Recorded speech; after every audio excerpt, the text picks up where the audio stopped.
I will call the first case. This is Haan versus Lake Doster Association. This is a mini oral argument on the application, which means Mr. Kruger, Mr. Smith, you each have 15 minutes. Mr. Kruger, you may attempt to reserve some of that time, but we hope that you will try and manage that on your own. And with that, you may begin. Thank you, Madam Chief Justice. Thanks you to the other justices, and may it please the court. This application for appeal concerns Lake Doster, located in Allegan County, Michigan, which didn't exist in 1960. And around the early 1960s, Mr. Frank Kelly put together a plan to dig out a lake and create a lake where none existed before. In 1967, as part of the development, the developer placed restrictions on the development as it pertains to the lake. That is the same year that this court considered the decision of Thompson v. Enns, in which the holding was, in essence, that an artificial body of water contains no riparian rights. And I think it's important for this court, from the standpoint of understanding why this case is not like a lot of the other cases decided. If you look at Little v. Kinn, Thies versus Howland, some of these other cases, they all seem to deal with two competing landowners which are trying to figure out what their rights are in respect to a common grantor providing one of them with an easement, either by dedication, by express easement, or in the case, for example, of Delaney v. Pond, a restriction. And I think in this instance, the developer's intent remains with the association, because all of the interest of the developer was conveyed to the association for the benefit of everyone around the lake who is a member of the association. So that's a big distinction in this case. And I think it's why this application is important for the jurisprudence of Michigan, because it allows people to understand what happens in an artificial lake and how is it different than cases like Little v. Kinn. What is similar to Little v. Kinn, which I think is probably the best decision for this court to follow, is that there is express language found in the restrictions which provides this court and provided the prior courts with guidance as to what the intent of the developer was. Specifically, as we've mentioned in a brief, I'm not going to go into detail, but in 6 and 7, there's a clear intention to show that the developer wanted to retain the riparian rights to the lake, and I think more importantly, the words control and use of the lake. And by retaining the control and use of the lake, it eliminates an argument by the appellees and a finding by the Court of Appeals that there was an intent to give away a portion of that control and use. And that is a distinction that you don't find in Little v. Kinn, you don't find in Thies versus Howland, because in all of those cases, you're looking at a grant that may have some sort of a riparian interest, whereas in this case, you're looking at a restriction which it's kind of referenced a little bit in the Thompson v. Enns case. In this particular case, it looks like the riparian rights are reserved to the grantor, and it's expressly reserved, and for that reason, I think that the cases are distinguishable. At this point, I do not have anything further I want to add on the other arguments unless there are questions from the justices. Thank you. Let me see what questions we have for you, and I'll start with Justice Zara. Well, thank you very much. You answered the question I was going to present to you in your presentation. I was wondering what the jurisprudential significance of this case is, and you've responded to me on that point. So thank you very much. Thank you, Justice. Justice Viviano. No questions. Thank you, counsel. Justice Bernstein. Hey, good morning, counsel. I always ask the simplest of questions, but I think it goes to the kind of heart of the issue. Do you feel that this is equitable, the position that you're advocating for? I do feel that it's equitable, Justice, and the reason I feel it's equitable is because when we look at equity, we only look at it if there's not a contract which addresses what the rights of the party are. We don't allow equity to interfere with parties' rights. And if you look at these restrictions, which state that there's not going to be riparian rights in this lake, they appear not only in the recorded restrictions themselves, they are referenced in the dedication, they are referenced in the bylaws to the association which the appellees were joining, and they are also referenced in the actual application, which is part of what their claim of right is. So if they wanted to see their rights or understand their rights, one of the things they can do is look to the documents which are incorporated by reference. The other reason I don't think that there's an issue of equity here is because what the appellees have done is they had a dock that existed in the lake before they joined the association. And so they didn't do anything in reliance upon an application or letters or promises that they made. They already had the dock there, and they've done nothing to benefit the property on behalf of the association. The property hasn't become more valuable, like in the case of where I built a building on my neighbor's lot, and now they have a very valuable building, and they stood by and watched, and they get the value there. There is no value that's been imparted to the association. And here's the final thing. These particular appellees are all members of the association. They all have voting rights. They have an ability to participate, and that's described not only in the application, it's described in the bylaws, in the association. So they do have a means to redress if they don't like a dock plan or they don't like ways things are happening. They have an ability to go to an election and vote for the people who they think will do a good job. And that's a distinction between Little v. Ken or Thies versus Howling. Those parties didn't have an ability to go to someone. And I think that that's what the developer's intent was here, is that there's single ownership. We have an ability to allow the parties to resolve what the differences are through that single ownership. And the distinction here is that under the developer, they didn't have a say. But now with an association, they get to vote, they get to talk to their neighbors and say, here's what we don't like, here's how we want to change things. And I will note that there's been 3 elections since this case started, and none of the appellees have lost the right to use a dock. So these are neighbors. They're all working together. It's about whether or not they can have a dock of a certain length, whether they have to share a dock, whether it's in a small area and it has to have some regulations. So the question is, who makes that decision? And I think that the developer made it clear that the decision is to be made by the common owner. Okay, thank you, counsel. Justice Clement. Thanks. Just one question. I struggled when reviewing your brief to understand exactly what you think past permitted rights means in the membership agreement and how that should be reconciled textually with the plat. Can you expound on that? Yeah, there's 2 ways that I could approach it, Justice. I think that the first thing that we would do is we look at the entire document, and again, it includes the reference to the restrictions. So whatever past permitted rights means, we can pretty much assume that it doesn't mean that you get a riparian permanent interest in the lake, because the restrictions, it says in the restrictions not once but twice, or excuse me, the application, not once but twice, that you will abide by the restrictions. So if we go back to the restrictions, that's not there. But let's take a different avenue. If this were to be remanded to the trial court to hear evidence about what past permitted rights means, I provided the affidavit of the person who drafted the application, and I provided an actual document from the sales document which shows that past permitted rights meant the rights that are found in your dedication, the rights that are actually spelled out. You're not losing those or giving them up by signing this application. Thank you. Justice Kavanaugh. No questions. Justice Welch. No questions. Counsel, you have some time left. You can continue or reserve for rebuttal.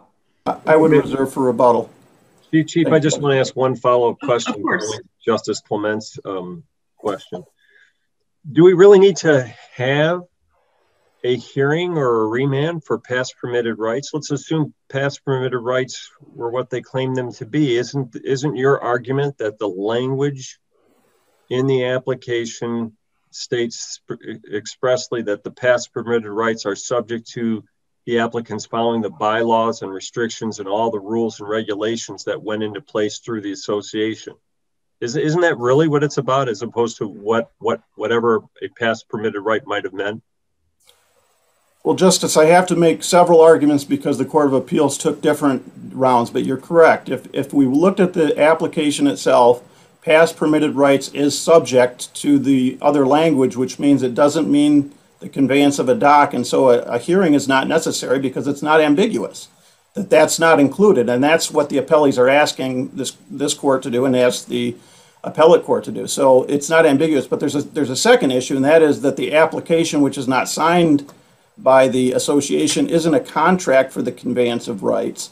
And in Forge v. Smith, this court stated very specifically that if you want to create a Servian estate, it has to be defined expressly. Here you wouldn't have things such as what is the location of the dock, how long do you keep the dock. It's just too vague. Ambiguity doesn't occur because someone doesn't understand a word. It occurs because there's two reasonable interpretations that could be made of the phrase. And in this case, it's clear from the document and the documents incorporated by reference therein that there is no right to a dock. That's not what was intended by that. Thank you very much. Okay, counsel, you may reserve at this point. I will reserve. Thank you. Thank you. Mr. Smith, you may proceed. Good morning, Jeffrey Smith on behalf of the plaintiffs and appellees. The issues in this case have been extensively briefed, and I'd like to just address a few of the points here. First, what was the legal and contractual framework that existed at the time the application and declaration documents were signed and submitted? Secondly, what were the undisputed facts before the trial court and the Court of Appeals as it applied those facts to the underlying legal framework? And finally, is the issue of whether there is any issue of legal significance or some material injustice by the Court of Appeals that needs to be corrected in this particular case. First, very briefly, what's this fight all about? How did it all get started? Well, the plaintiffs didn't pick this fight. In 2017, they were told that they could no longer keep permanent dock rights that they had held and exercised for years. They were told that some docks had to be removed, that all docks had to be shared with others. And this was based on the association's claim that the use and installation of those docks, the maintenance of those docks, was no longer permissible and no longer ran with the land, that it was a revocable consent. Notably, even though there's no such basis in any of the documents, the association decided to apply this rule only to non-lakefront owners, not to themselves as lakefront owners. In any event, in the face of that challenge, this lawsuit got started. This case really is one of those situations that turns on a number of factual issues that are unique to this case. You take out some of the facts and you have a very different case before this court and the courts before the case got to the Supreme Court here. So first, what was the legal and contractual framework that existed when the applications were submitted? There were several recorded documents at that point in time, starting with the plat. We then have the restrictions. The restrictions include a framework by which the developers did maintain some control over the use of the lake. However, it also expressly provided a mechanism for property owners to obtain the right to erect a dock. So this notion that docks somehow weren't within the minds of the developers at the time that the restrictions were recorded simply isn't reflected by the documents. We go on from there, though, because the book doesn't close after chapter 2. The next chapters talk about an assignment that was recorded. The assignment specifically assigned by the developer the authority to grant dock rights. And then we get to the bylaws, a document that I might add was approved by every property owner who was involved in any of these plans.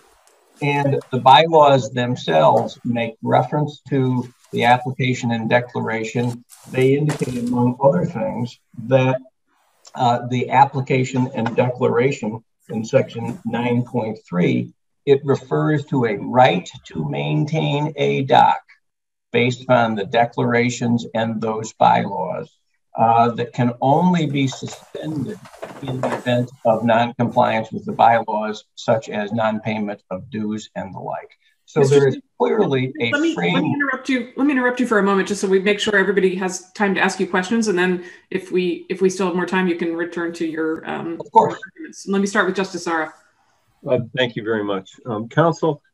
I'm tending to understand the Court of Appeals opinion to say that that there was more than a mere oral license, a revocable oral license that was granted when the developer approved the property owner's dock. But I don't see that in the writings, in the documents that support that. And as I contemplate the Court of Appeals opinion deeper, it seems to me that they're really relying on the parties' actions to come to the conclusion that there is more than a mere oral license.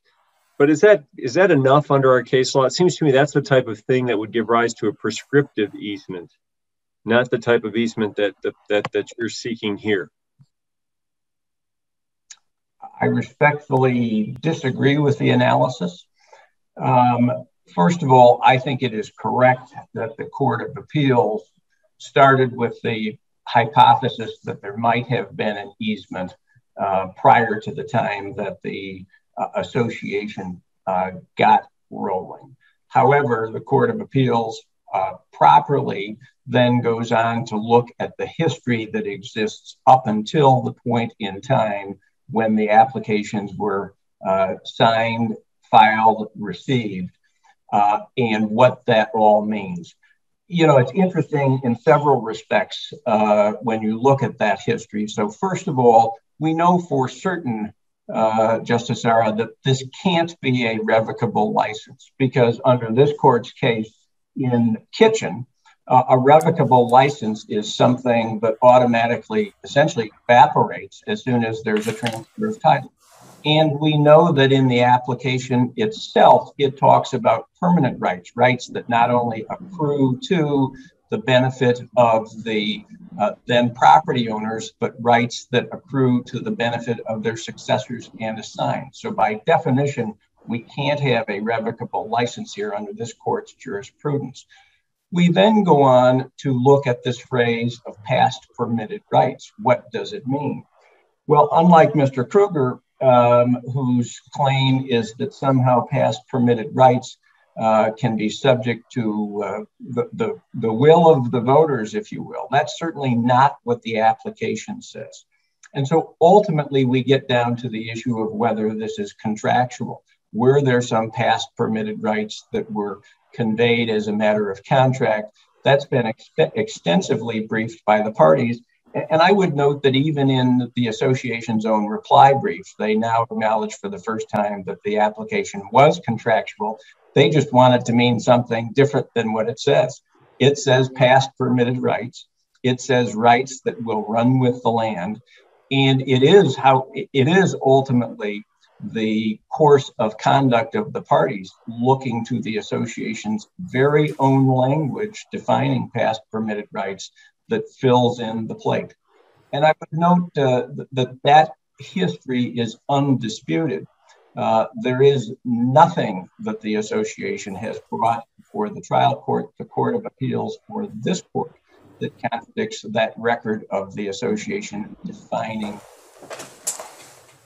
I know, for instance, that Mr. Kruger relied on the affidavit or declaration of Brian Mullally as something that somehow creates a question of fact. Well, notably, when that particular declaration was submitted to the trial court, if you look at the motion for summary judgment that they filed with the trial court, they specifically noted that this evidence of Mr. Mullally was not admissible as evidence. And to use the phrase referred to by the association in its very own summary disposition brief, it was submitted for the edification of the court. So ultimately, I think we have a contractual relationship here. If we don't have a contract, I don't know what we have, because then we have an association that collapses. We've got no rights that exist on either side of the equation. We have a phrase that is rich with history that's undisputed concerning what past permitted rights are. We can't have a revocable license because it runs with the land. Have I answered your question? Thank you very much. I appreciate your response. Okay, thank you. Justice Viviano. Counsel, can I guess, ask a miniature version of the same question, which is the further your theory travels away from the documents toward the usage history of the docks and the conveyances and so forth, that starts sounding to me at least more like a prescriptive easement claim. Do you agree or disagree? I disagree. I think that it is clearly a matter of contract law. When you look at plats and issues of, for instance, in this case, the application, we have a clearly contractual framework in which we start with the recorded documents, which are the plat, the restrictions, the assignment of rights by the developer to the association, and recorded bylaws. They establish the recorded framework. The bylaws then make very clear that in order to benefit from having your property be part of this master plan, you are to submit an application and declaration, which is then accepted and recorded and acted upon by the association. So I think it's a contractual framework. It's not a prescriptive easement at all. We're not claiming implied rights. I mean, they keep talking about riparian rights here, and that has not a thing to do with the price of tea in China. Riparian rights are implied rights, and clearly under the jurisprudence of this state, property owners have the right to make an express conveyance of an interest in property. And that's what they did in the application. They expressly conveyed these past permitted rights, which they defined as running with the land for the benefit of successive landowners. And to the extent there is ambiguity in this contractual phrase of past permitted rights, that is a phrase that the association came up with. It's not our language. And for instance, the very letter that they sent the application out with said that this is the way. It talks about dock rights, and it talks about by signing and becoming a member, by entering into this contract with us, this is how you secure this right that you can sell to your subsequent transferees or assignees of title. So I think this is actually a very strong contractual framework. It's not a prescriptive claim. It is a contractual relationship between the parties that, again, was created by the association. One final thing, and I guess I'm meandering a little bit, but on that topic, again, let's remember that it is the association who defined past permitted rights, not the other parties. And if Mr. Kruger is correct and they wanted those past permitted rights simply to mean that you get to keep whatever rights you had of record prior to this, they could have said that, but they didn't. They said past permitted rights, and then they defined it. They solicited this application and declaration from us. They defined that as part of the contractual relationship between the parties in the bylaws. They accepted it, they recorded it, they took our money for years. And clearly under the jurisprudence of this state, that's a contractual relationship. Thank you, counsel. Justice Bernstein. So, counsel, I'm going to ask you a pretty easy question, and good morning, but I want to give you the opportunity to respond to your brother counsel, which he indicated when I asked about the equity, because I always tend to go to equity issues. And when he basically said that this is a neighborly situation, that you have a homeowners association, and that you have individuals that are voting members of the homeowners association. How do you respond to all that? The equitable question, but also the fact that you're dealing with an association that people are part of. Well, very good questions, and I appreciate the opportunity to address those. So first of all, you're right, everybody is a part of this. and everybody agreed to the bylaws, and those bylaws all say, or those bylaws uniformly talk about the applications and declarations in the context of a right to have a dock. We then get into this notion of, is somebody being disenfranchised by the issues that the plaintiffs have raised in this case? Well, Parkway, which is the area of property where their docks are, is dedicated specifically for them. Nobody has raised a claim that they can't have a dock in the lake or they're being disenfranchised. And that issue, that's undisputed, and that's never been before the court. So then finally, before any of the courts involved in this, and I would say finally, this notion of equity gets right down to a basic issue of, what did you say when the association said, we're going to reserve to you your past permitted rights if you sign this contract? What did they mean? Should they be taken at their word? Or should they be able to say, well, we didn't mean that. We didn't mean what we told you in all of these undisputed documents. So the equities, I think, require that the association be held to its word. If the association's not being held to its word, then the equities, frankly, get flipped on their head. Thank you, counsel. Justice Clement? No questions, thank you. Justice Kavanaugh? No questions. Justice Welch? No questions. Okay, you have used up your time. Thank you very much. Mr. Kruger, you have some rebuttal time. Thank you, Madam Chief Justice. I just want to address, go back to the equity question. A, because I don't think it's relevant because there's a contract here. If there's a contract, we don't intercede on behalf of the parties to change what their contract is. But even if the court was looking at it from a equitable issue, consider this. This is a negative reciprocal easement. There are other neighborhoods involved here. Everybody agreed to be on a lake where there's a common ownership, where they contribute to build dams. And we have 3 parties in one park out of over 100 people that are saying, well, we want to have our dock exactly where it is. And while it's a limited area, and this was addressed a little bit in a Higgins Lake case about where you have a shared area, someone has to decide whose dock is using up too much space. Somebody has to decide whether it's safe, how it's set up. This actually started, Mr. Smith didn't mention, because there was complaints about children playing on a small beach located to where the docks are, and they wanted to create a dock plan that would address what they thought or perceived were safety issues, not to remove anybody's right to use a dock.